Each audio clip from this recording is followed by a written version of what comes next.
जय हिंद। स्वागत है टारगेट विद वारिस में। आज की क्लास में समझेंगे स्वर व व्यंजन, इसकी परिभाषा, भेद और उदाहरण को देखेंगे। इससे पहले आपसे एक रिक्वेस्ट है, यदि आप चैनल पे पहली बार हैं तो प्लीज़ चैनल को सब्सक्राइब ज़रूर कीजिए।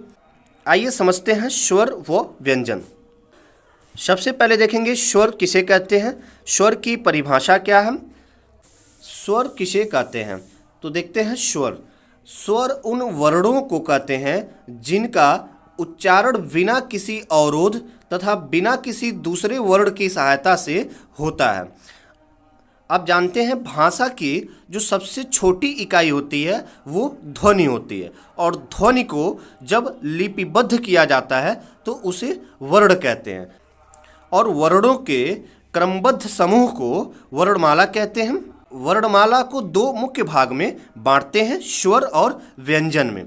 अब स्वर के भी कुछ भेद होते हैं, वहीं पे व्यंजन के भी कुछ भेद होते हैं। अब यहाँ पे सबसे पहले हम देख रहे हैं स्वर उन वर्णों को कहते हैं जिनका उच्चारण बिना किसी अवरोध तथा बिना किसी दूसरे वर्ण की सहायता से होता है, उसे स्वर कहते हैं। स्वर के प्रकार, स्वर के कितने प्रकार होते हैं, ये इम्पॉर्टेंट क्वेश्चन होता है कि स्वर के कितने प्रकार होते हैं। स्वर के 3 प्रकार होते हैं, ह्रस्व स्वर, दीर्घ स्वर और प्लुत स्वर। स्वर के 3 प्रकार आपको देखने के लिए मिलते हैं, ह्रस्व स्वर, दीर्घ स्वर और प्लुत स्वर। प्लुत स्वर का प्रयोग ज़्यादातर संस्कृत में किया जाता है। मंत्रों के उच्चारण करते समय प्लुत स्वर का ज़्यादा प्रयोग किया जाता है, जबकि हिंदी में आपको ह्रस्व स्वर और दीर्घ स्वर प्रायः देखने के लिए मिलते हैं। लेकिन स्वर के कुल 3 प्रकार होते हैं, ह्रस्व स्वर, दीर्घ स्वर और प्लुत स्वर। ह्रस्व स्वर किसे कहते हैं, जिन स्वरों के उच्चारण में कम समय लगता है उन्हें ह्रस्व स्वर कहते हैं। जिन स्वरों के उच्चारण में एक मात्रा का समय लगता है उन्हें ह्रस्व स्वर कहते हैं। दीर्घ स्वर जिन स्वरों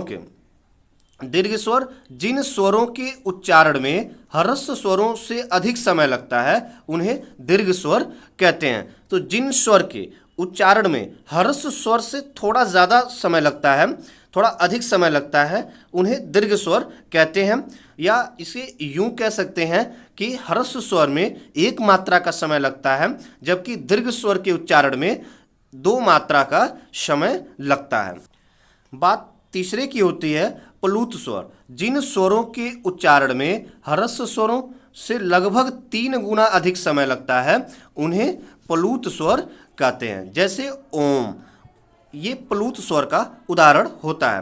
प्लुत स्वर में 2 से अधिक, प्लुत स्वर के उच्चारण में 2 मात्रा से अधिक का समय लगता है। यहाँ पे प्लुत स्वर होता है कि जिन स्वरों के उच्चारण में ह्रस्व स्वरों से लगभग 3 गुना अधिक समय लगता है उन्हें प्लुत स्वर कहते हैं। जैसे ओम किसका उदाहरण है, प्लुत स्वर का उदाहरण होता है।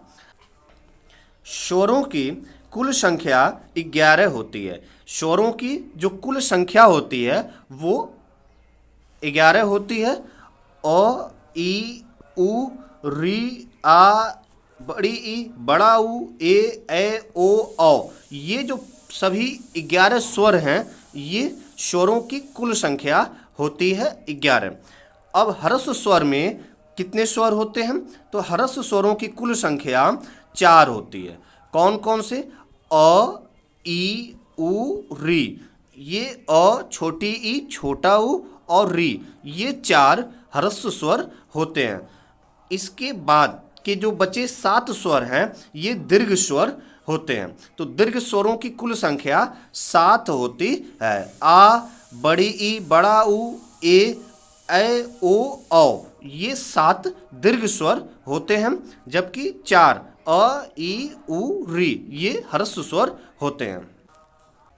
अभी हमने आपको बताया था कि ह्रस्व स्वर के उच्चारण में 1 मात्रा का समय लगता है, दीर्घ स्वरों के उच्चारण में 2 मात्रा का समय लगता है, और प्लुत स्वर के उच्चारण में 2 से अधिक मात्रा का समय लगता है। तो मात्रा किसे कहते हैं, मात्रा की परिभाषा को देखेंगे कि मात्रा किसे कहते हैं। इसकी परिभाषा को देखते हैं। स्वरों के निश्चित चिन्हों को मात्रा कहते हैं। स्वरों की जो निश्चित चिन्ह होती है उसी को मात्रा कहते हैं।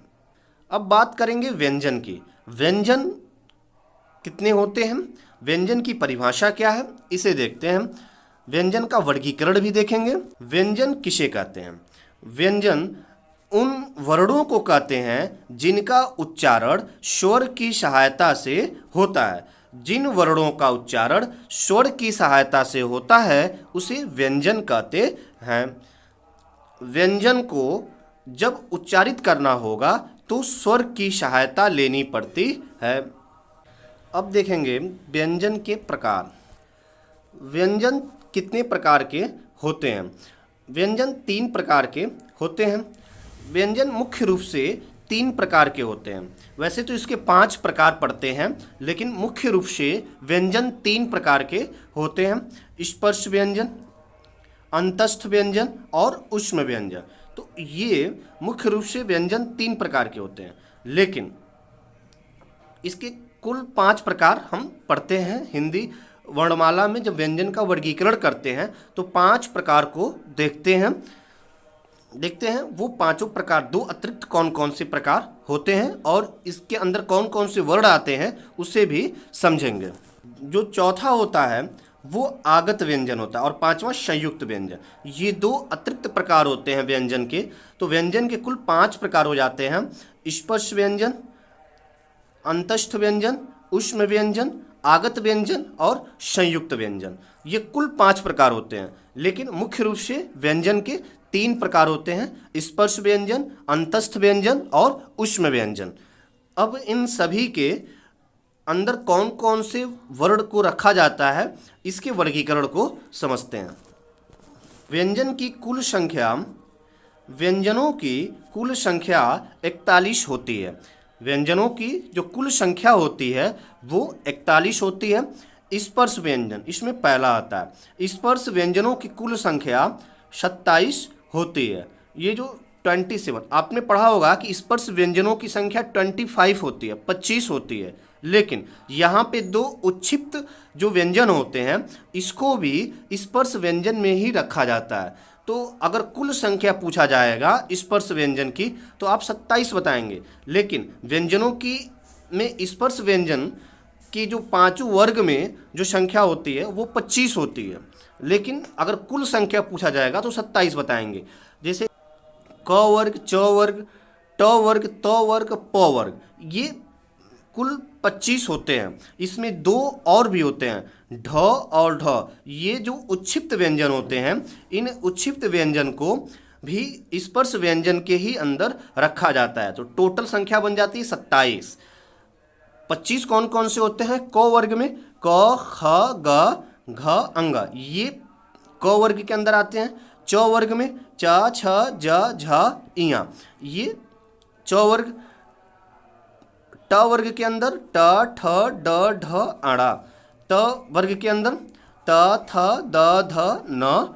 प वर्ग में प, फ, ब, भ, म। ये क से लेके म तक ये 5 वर्ग। 5 वर्ग में 25 जो वर्ण आते हैं, 25 व्यंजन जो होते हैं, ये स्पर्श व्यंजन के अंदर रखे जाते हैं। यहाँ पे 2 अतिरिक्त ढ और ढ, ये उच्छिप्त व्यंजन होता है। इसको भी अगर स्पर्श व्यंजन में जोड़ देते हैं तो कुल संख्या हो जाती है 27। इसके बाद आता है अंतस्थ व्यंजन। अंतस्थ व्यंजनों की कुल संख्या 4 होती है। य, र, ल, व, ये 4 अंतस्थ व्यंजन होते हैं। ऊष्म व्यंजनों की कुल संख्या भी 4 होती है। श, तालव्य श, मूर्धन्य श, दंत श, ह, ये 4 ऊष्म व्यंजन होते हैं। तालव्य श, मूर्धन्य श, दंत श, ह, ये 4 ऊष्म व्यंजन होते हैं। य, र, ल, व, ये 4 अंतस्थ व्यंजन होते हैं। वहीं पे जो आगत व्यंजन, जो 2 अतिरिक्त प्रकार आप पढ़ते हैं व्यंजन में, वो आगत व्यंजन और संयुक्त व्यंजन होता है। तो आगत व्यंजनों की कुल संख्या 2 होती है, ज और फ। ज के नीचे जब बिंदी नुक्ता होता है, फ के नीचे नुक्ता होता है, तो इसे आगत व्यंजन कहते हैं। तो आगत व्यंजनों की कुल संख्या 2 होती है, ज के नीचे नुक्ता और फ के नीचे नुक्ता, तो इनकी संख्या 2 होती है, इन्हें आगत व्यंजन कहते हैं। वहीं पे संयुक्त व्यंजनों की कुल संख्या भी 4 होती है। जो संयुक्त व्यंजन होते हैं इनकी संख्या भी 4 होती है। संयुक्त व्यंजनों की कुल संख्या 4 होती है। इसका निर्माण कैसे किया जाता है? क, जिसके नीचे हलंत होता है, ये व्यंजन है, और इसमें जो मूर्धन्य श है, अब ये मूर्धन्य श में अ स्वर लगा हुआ है, क्योंकि इसके नीचे हलंत नहीं है। इसका तात्पर्य ये है, इसका अर्थ है कि मूर्धन्य श व्यंजन में अ स्वर जुड़ा हुआ है, तभी जाकर ये श बना हुआ है। तो ये दोनों जब मिलता है तो छ बनता है। उसी तरह त हलंत और र, जब ये स्वर के साथ र जो होता है, जब ये दोनों मिलता है तो त्र बनता है। उसी तरह ज और इयों के मिलने से ग्य, और श और तालव्य श और र, इसके मिलने से श्र का निर्माण होता है। तो ये 4 संयुक्त व्यंजन होते हैं। आप इसको देख पा रहे हैं कि संयुक्त व्यंजन का निर्माण कैसे होता है। अगर यहाँ पे जो श है, अगर इसके नीचे हलंत है, तो आपको अलग से इसमें अ स्वर को जोड़ना पड़ेगा, तभी जाकर के ये छ का निर्माण होगा। उसी तरह अगर त के नीचे अगर हम हलंत लगा दें यहाँ पे, तो अलग से हमको अ स्वर को जोड़ेंगे, तभी जाकर त्र का उच्चारण हम कर पाएंगे। इस तरह से ये संयुक्त व्यंजनों की कुल संख्या 4 होती है। आगत व्यंजनों की कुल संख्या 2 होती है। जो नुक्ता वाले 2 वर्ण होते हैं, जिसमें ज और फ होता है, उष्म व्यंजनों की कुल संख्या 4 होती है, तालव्य श, मूर्धन्य श, दंत श, ह। इसी तरह अंतस्थ व्यंजनों की कुल संख्या 4 होती है, य, र, ल, व। और जो स्पर्श व्यंजन होते हैं इनकी कुल संख्या 25 होती है, और जब जो उच्छिप्त व्यंजन को जोड़ देते हैं तो कुल संख्या बन जाती है 27, और व्यंजनों की कुल संख्या होती है 41। तो इस प्रकार से आपने व्यंजन के वर्गीकरण को आपने समझा है। जब आप स्वर को पढ़ते हैं तो स्वर में अ, आ, ई, उ, री, ए, ओ, औ के बाद 2 और वर्ण देखने के लिए मिलते हैं, अंग और अह। तो इसको हम कहते हैं अयोगवाह। इसको क्या कहते हैं हम? इसको हम अयोगवाह वर्ण के नाम से जानते हैं। अयोगवाह क्या होता है? तो अंग और अह जो होते हैं, जो स्वर के साथ रखे जाते हैं, इन्हें अयोगवाह वर्ण कहते हैं। ये अयोगवाह वर्ण होते हैं।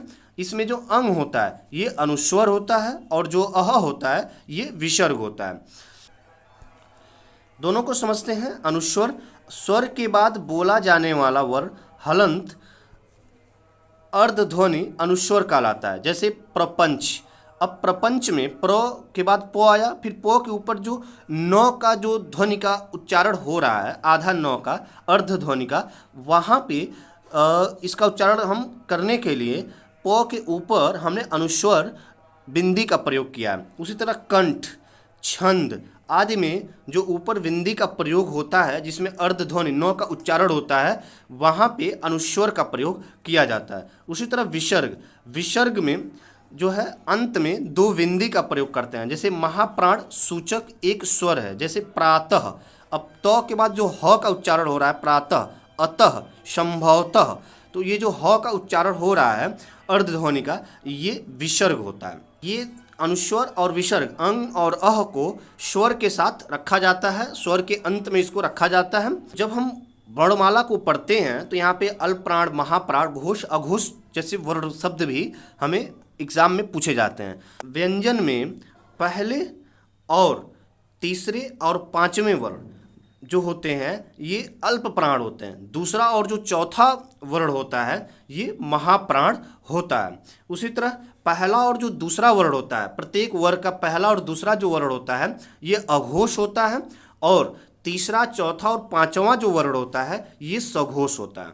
तो अघोष, अघोष, अल्प प्राण और महाप्राण को भी आप जो है समझेंगे, इसे भी आप याद रखेंगे कि प्रत्येक वर्ग में पहला, तीसरा और पांचवा जो वर्ण होता है ये अल्प प्राण, दूसरा और चौथा जो वर्ण होता है ये महाप्राण होता है। उसी तरह पहला और दूसरा अघोष होता है, तीसरा, चौथा और पांचवा जो वर्ण होता है ये सघोष होता है। जो अंतस्थ व्यंजन होते हैं ये अल्प प्राण होते हैं और घोष होते हैं। उसी तरह से जो ऊष्म व्यंजन होते हैं ये महाप्राण होते हैं और ये अघोष होते हैं। महाप्राण और अघोष होते हैं। इसमें ह जो होता है ये सघोष होता है। इस तरह हिंदी वर्णमाला से बनने वाले हर एक प्रश्न को आपने समझ लिया है। आशा करते हैं ये क्लास आपको अच्छे से समझ में आ गया होगा। चैनल को यदि आपने अभी तक सब्सक्राइब नहीं किया है तो चैनल को सब्सक्राइब ज़रूर कीजिए। अगले क्लास में आपसे मिलेंगे। जय हिंद, शुक्रिया।